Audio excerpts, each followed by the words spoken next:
So I was maintaining the garden while catching some birds for my dogs, and I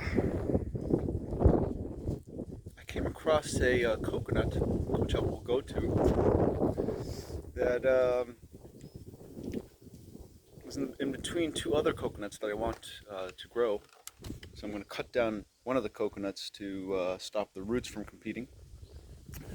And while I was cutting, you know, if you've ever seen a banana or a coconut or,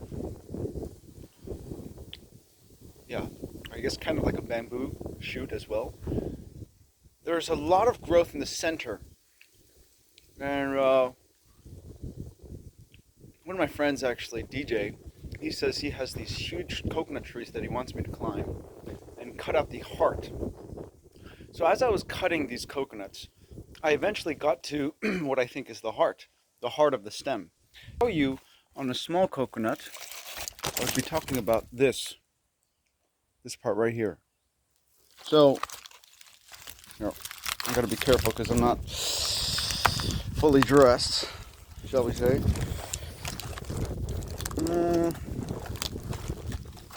Okay, it's gonna be tough cutting it out. Actually, I can show you like this.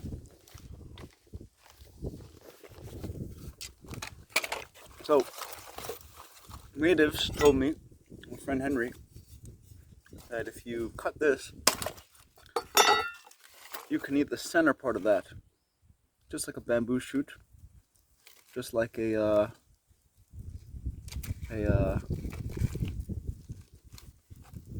maybe a banana shoot. I mean, it looks like a banana shoot, you know, the banana leaves coming out on top. This is a coconut, obviously, but yeah. So you can eat the center of that, and it's a little bit sweet. It's again the consistency of a banana or a bamboo shoot that's been cooked, and it's soft. But the outside of it, you know, a certain diameter, is hard. So rewind to me.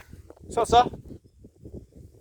I'm gonna make sure my dog doesn't run off and kill my chickens. Sosa!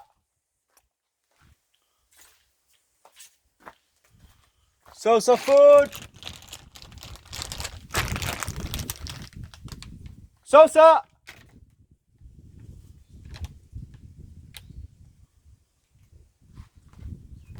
Sosa! Food! Hold on.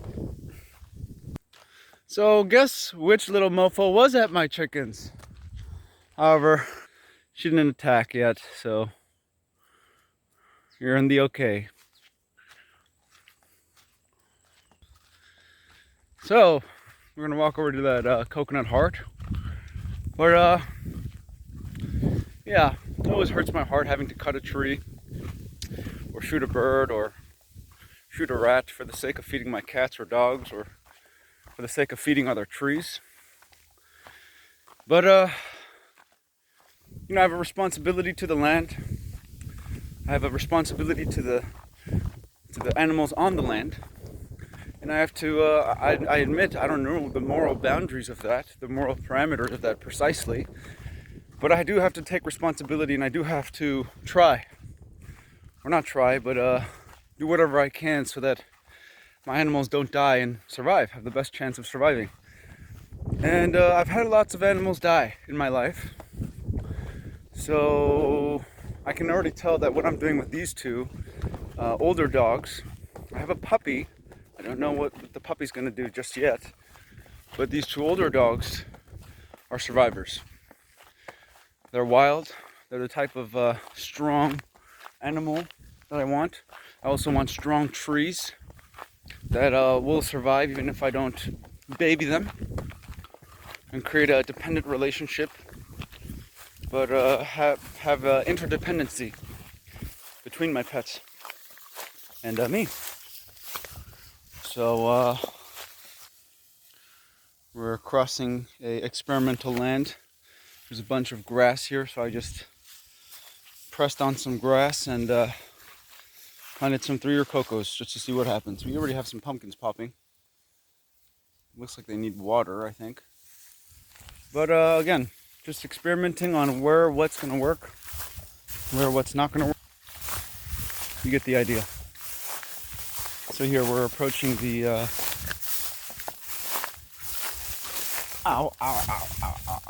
mimosa. So we're approaching the coconut. Oh, looks like I went that way, not this way. So this is practically what I'm doing all day. Just editing the forest. So this one's in my way. Try not to cut any branches that I don't have to. But the road, the path, is the most important thing. Because without a road, how are you going to harvest all your fruit? How are you going to run and protect your livestock? Without a road, without a path, you are nothing. That's why, oftentimes people will say, Jesus is my path. They turn Jesus into a literalization, a literal idolization. But the sun's path through the 12 zodiac disciples, that's, that is a literal thing. It's not a man, the Son of God, the only Son of God. Everyone else is dimwits, Not this kind of a literalization, blasphemous golden bull story. Anyhow, we're approaching the coconut, this specimen in the wild state, in the wild form.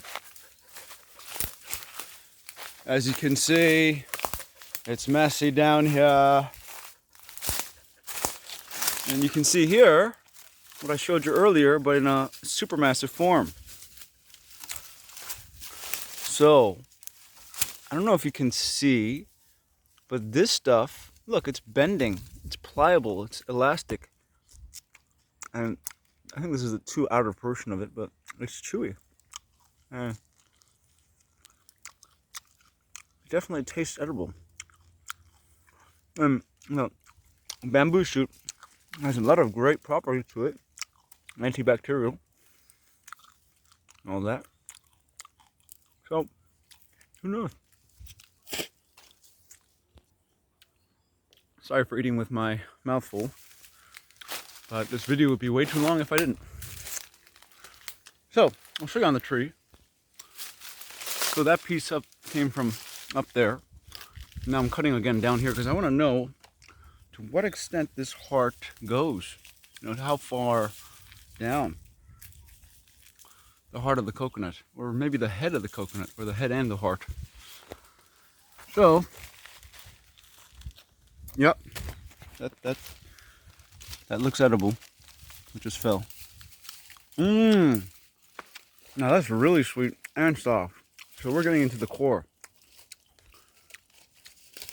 Look at how easy it breaks apart. You see that?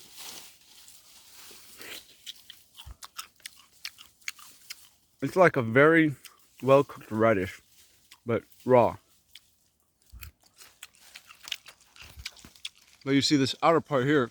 Look, my knife can't even get into it. Although this is a dull one for picking coconuts. It's very tough, more like bamboo shoot. But the stuff in here, oh my gosh, that just comes right out into my mouth.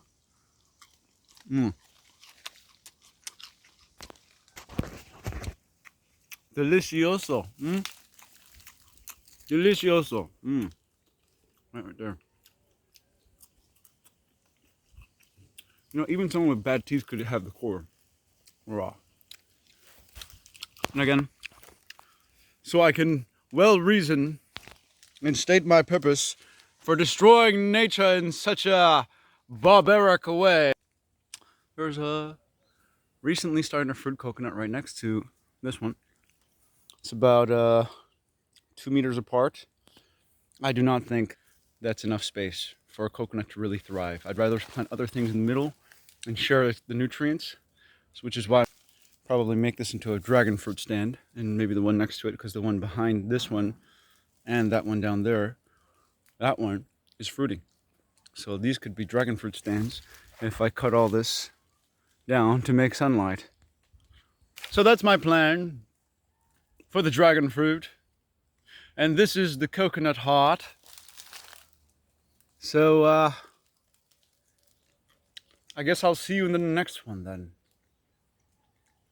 Peace out.